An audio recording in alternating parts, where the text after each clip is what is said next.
Hey, truth be told, it's Captain Ron here with Tony Sweet, and also we are very honored to have Mr. Richard Dolan, kind enough to spare a few minutes. He's super busy, obviously, at these conferences. Mr. Dolan, welcome to our show, and why don't we talk a little bit about UFOs? You're one of the kings of the UFO thing, and this is a UFO conference, of course. What's been going on? What's the latest and greatest in the UFO world? First, thanks for having me on. It's actually really nice, and we're at Contact in the Desert for the first time inside. It's kind of nice. We're actually dry now. I'm enjoying the air conditioning for a change. Golly, I never know. This is a field that's really has always got some kind of issue percolating and bubbling up. So for the last 6 months, a lot of the talk's been about mainstream revelations about the reality of the Pentagon-funded UFO program. I think that's definitely interesting. And the AATIP program, the Advanced Aerospace Threat Identification Program, which now has arguably gone under another name, or has it gone under another name? We're not really sure.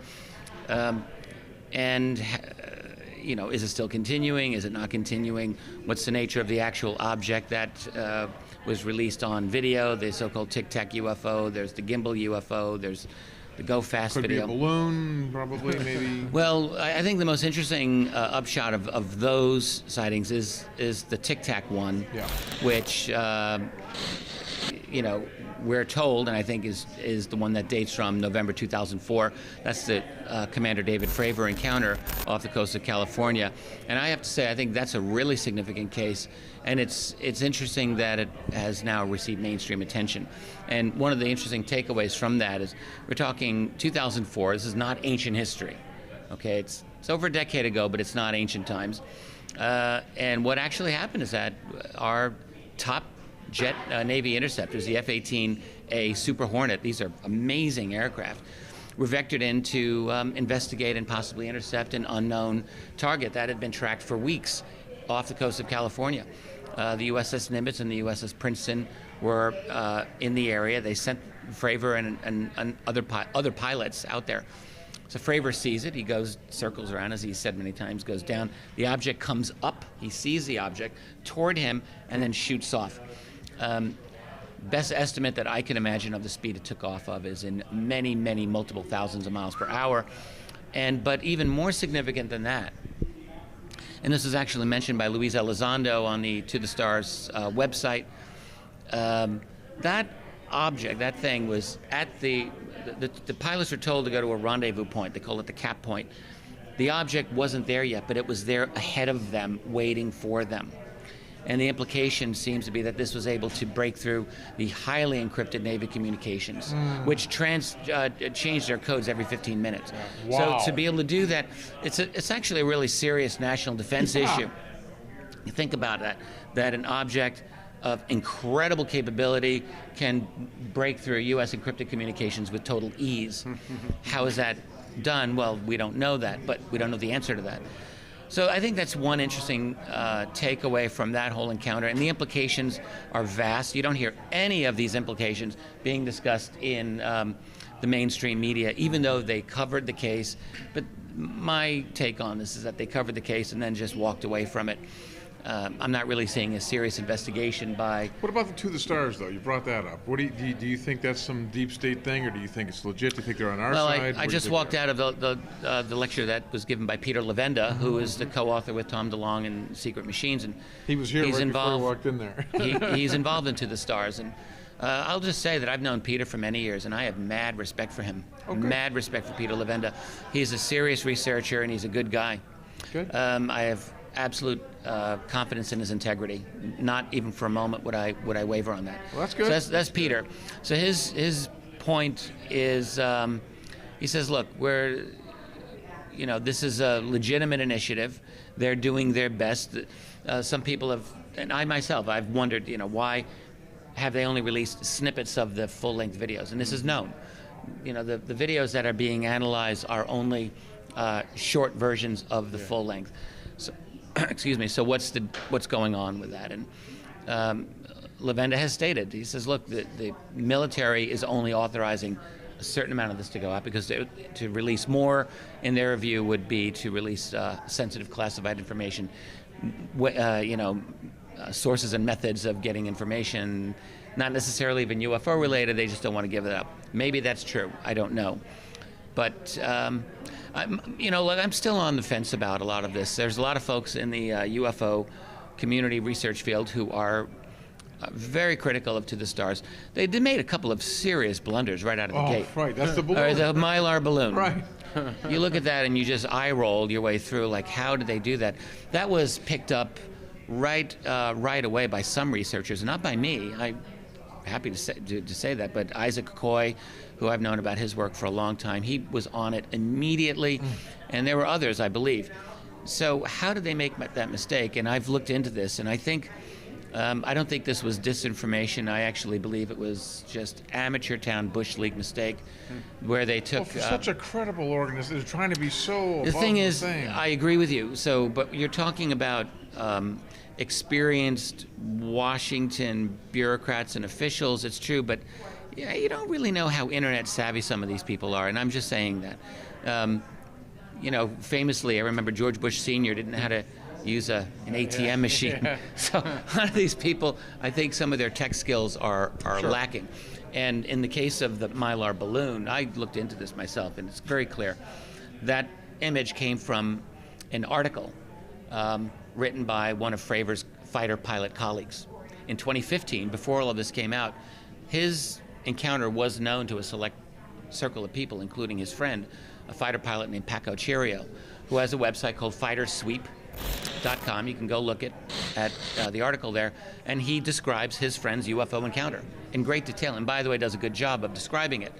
But to dress up the article, he included a lot of stock footage of UFO types of imagery, including that balloon. So innocently. I think innocently. Yeah, and right. so then the To the Stars people, Semivan and the others, take that image and display it in talking about that Navy UFO, and that was, come on. Oh, I mean, so bad. but it was an egregious mistake. But I'm not of the opinion, at least at this time, that it was willful disinformation. I don't know. I think it's very possibly just that's a big problem huge Tony and I gaffe. have, is the disinformation. How do you separate? And I was just mentioning earlier how you're so good about dates and names and everything. How do we separate what's disinformation, what's real, what's hoax? It's hard to sift through all It is hard. This is a hard subject. Yeah. It's intrinsically hard. We're dealing with a phenomenon that is a real challenge to us. On top of that, we deal with secrecy, because it is the UFO subject, just as I explained in that Navy encounter from '04, it has powerful national security implications, and it's not surprising that the military and the intelligence community would feel a strong need to contain important information about this. So those of us on the outside who want to learn more have got to deal with that. So how do you deal with it, with disinformation? I think the only way is by being careful, cautious, not jumping to conclusions out of the gate, and by looking carefully at source material. Like not making mistakes, like putting up pictures of balloons, for example. Well, yes, exactly. Yeah. But in terms of analyzing motives and analyzing UFO cases themselves, step one is you go slowly. And we're in a society where we've got hundreds of radio shows on UFOs and lots of hosts out there. I have a radio show on UFOs. So there's all this pressure that people have to have the strongest opinions and come to a final conclusion about things, and it breeds a kind of it's dangerous because it often leads us to premature conclusions. And there's not a hard answer here either. No, and then there's always rumors hitting your Facebook page, and you just want to repeat those. And well, it's also hard to repeat something that you're not for sure, and then it comes back and bites you in the face. Right. Because then it discredits you. That's right, and it's not hard to make mistakes. Right. I mean, the thing is, when I get new information about UFO, any kind of claims or whatever, I try my best to research it. So that means if there's a UFO image, I like to do reverse image searches. And that's not hard to do. Since 2011, Google's given you the ability to search JPEGs, and that's really valuable, and we need to do that more so that you find what are the sources of that particular image. And the same thing with claims. You can do search by date. of various types of claims. I wrote about this in one of my books, UFOs for the 21st Century Mind. I had a little mini chapter on how not to be a tool, how not to get hosed by the latest Tony, rumor you didn't that read comes that your chapter, way. did you? Apparently not. Right. So it's just a map, and there's no sure shot way to do it, but you want to be careful, and remember that. I think the biggest problem in this field today isn't what's going on with To the Stars. I think the biggest problem in this field today are unverifiable claims by alleged whistleblowers about programs that basically sound like they're a script from a Hollywood movie. Yeah. So that's a problem because it is literally impossible to verify any of these claims. They are what a philosopher would call unfalsifiable. That is, you can't prove it true and you can't prove it false because they don't admit of that. And maybe they are true, right? But they're not. You can't prove it one way or the other. So Right. philosophically, scientifically, it would be considered invalid. And it's hard because, you've got some of these individuals coming forth now, and they become very, very popular. And people love to want to believe them. They want the message to be true. Because a lot of these stories are filtered in with the very new age types of messages as well, which appeals to a large population here is interested in this.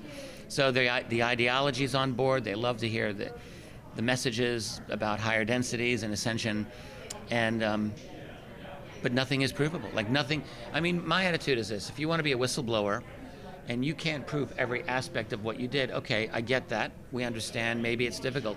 But if you can't prove this first thing about yourself, your background, your education, your family, then you're really going to have a hard time convincing the rest of us that you've actually got something that's worth listening You got to to. feel like you're on a treadmill with these cases. You'll case after case, and then you have to dig through all. It's got to be just frustrating. I enjoy what I do. Do you? I honestly, there are times when I don't, but most of the time I would say that I do. I feel very lucky. Look, we're studying arguably the most fascinating subject that you can imagine, and we get to do it. All of us, we're involved in looking into it. So, it sure beats a 9-to-5 day job. No right? doubt. So I mean, it's in the Bible. It's in pretty much every scripture you found all over the world. So I mean, this is the topic that's been around for millennia. Well, you mentioned really what we might call the ancient astronaut, ancient alien theory, and I'm interested in some of that too. I think I'm not expert by any means in arguing that we definitely have had visitation forever, but it wouldn't surprise me, and it would make sense. There are some ancient elements of our civilization that I think are intriguing, and that could very well be. I feel like from my work, it's best for me to focus on the things that I can confidently argue. I can confidently state the following: there is a phenomenon that is not being explained. There are released, declassified documents. The best of them don't hint or suggest. They prove that the U.S. military and other militaries have encountered a phenomenon that's not supposed to exist, that has objects described as disc-shaped, with incredible maneuverability, hovering over sensitive bases like nuclear installations and more, that are evasive when sighted and have incredible capabilities. Like, that's confirmable. So, that doesn't prove that they're extraterrestrial, but it does prove that the U.S. government and other governments have lied about it. They tell the public at the same time there's nothing to it. So that's interesting. So you have a discrepancy there. And I think any engaging mind should inquire, well, what's behind that discrepancy? Why are they lying? Is it interplanetary extraterrestrial? And that's a fair thing to ask, by the way. We're this close to having super advanced nanotech, advanced artificial intelligence. CRISPR technology is now going to be off the charts soon. Quantum computing, molecular computing. I've just been learning about this. We are reinventing ourselves as a civilization. How far are we from being able to easily go to another world? Maybe with avatars, who knows? But it's not that outrageous to think about this. And so then when you think of UFOs, that almost seems mundane by comparison. I know. So I think it's not outrageous to think that this is an extraterrestrial phenomenon. Where are you on MJ12? You were talking about those documents for. Yeah. Well, you've got the original MJ12 documents that were released in the 1980s. That's only a few pages, 7 pages. And then you've got a stack that would be about this thick of documents released during the 1990s. That includes the so-called Psalm 101, the Special Operations Manual 101, which is an alien UFO retrieval manual. And you read that. You see the fingers of the guy who, photocopied it. And there's a lot of other these Majestic Documents. They're on the website of Bob and Ryan Wood. Go to majesticdocuments.com. I read through all of them chronologically, and I feel that if these are a hoax, they're not a hoax of one person, like not even close. They would be hoaxed by a team of PhD intelligence community professionals of a high level. Not the kind of people that would be doing a hoax necessarily. No. They could be the kind of people to do a hoax, but they would be skilled in every branch of biological science, propulsion technology, document creation of that era. Like, they would be absolutely top notch. And I asked myself, and I spoke to one very brilliant, high-level guy with a lot of intelligence community background. I said, well, if this were hoaxed, who's the target? Me? UFO researcher? Like, I don't think so. Yeah, right. Like, why would you do that? Like, that doesn't make any sense to me at all. And he says, no. He said, well, conceivably, and he says, I'm not saying this is the case, but conceivably it could be done to go against the Russians. And I said, well, why? He said, well, let's say the Russians are working on their own advanced technology. They might glean incorrect information that would be planted in these documents that would lead them astray. And I said, well, all right, that's fine if that's the case, but that would still validate the UFO subject, because clearly they're not stupid, right, and they're not going to find it credible if they know UFOs are not true. So my conclusion is even those documents give a kind of indication. Like, if they are disinformation is not the same thing as a lie. It's not. Yeah. Like, if you want to have disinformation, Right. you're misdirecting people. You have to have true information in there, put in such a way that either the truth is not believable or that the target believes certain lies that you insert in there. That's disinfo. And so if the MJ-12 documents, the Majestic Documents, are disinfo, that doesn't invalidate the extraterrestrial hypothesis. In fact, it might support it. Interesting. We're going to let you go here, but Tony wanted to mention we want to ask you about, what do you think about disclosure? You think that that's something that's sort of... Well, a couple of things. I would say, we live in a world where there is intense and expensive secrecy about UFOs. Like, this is not free. It's expensive to maintain secrecy. It's expensive to study and attempt to replicate the technology that undoubtedly they have. So it's part of the siphoning of money out of our world, out of our economy. That's one thing. So disclosure on that basis, that's a great idea. Like, we want to end the secrecy. We need to end the secrecy. The only thing I would say is, I have every year since I've been in this field, and since 2001 basically, I have just never felt that disclosure is coming. So I've had a 16-year debate with my friend Stephen Bassett, who believes every year that it's happening. Every year it's not happening. Tell him the same thing. So it's like Dolan 16, Bassett 0 for the moment. Right. And I hope that I lose that, actually, because I would like for Stephen to be correct. But I just have never believed it. But I do believe it will happen. I think it's an inevitability. You do? Well, at some point. But I think that those people in have our this... lifetime. I think probably, yeah. Really? And I'd say that because, look, it's not that it'll be voluntary. It'll never be voluntary. You'll have to pry disclosure out of the cold, dead fingers of those people who've got the secret. They're never going to give it up voluntarily, ever. Okay. But the thing is, they're not the only game in town. All right, there's us, this civilization, where, look at us, we're doing this. This is going out on the web, and I mean, this wouldn't have been possible 10, 20 years ago. True. So we have ways of communicating with each other that are new, and what will we be able to do and share in another 10 years? Like, we're reinventing ourselves as a civilization all the time. So we're not static. There's organizations like WikiLeaks and other types of groups that are digitally raiding stores of information and throwing it out there. But then they discredit it, and they, just like the MJ-12 stuff, it's it'll get discredited. Maybe. And torn apart. Maybe not. We don't have the crystal ball, and we don't know what the future is going to bring. I think just because there's been failure in the past doesn't mean it's going to be failure forever in the future. We're in a state of flux. All I'm saying is, in a state of flux, things can happen.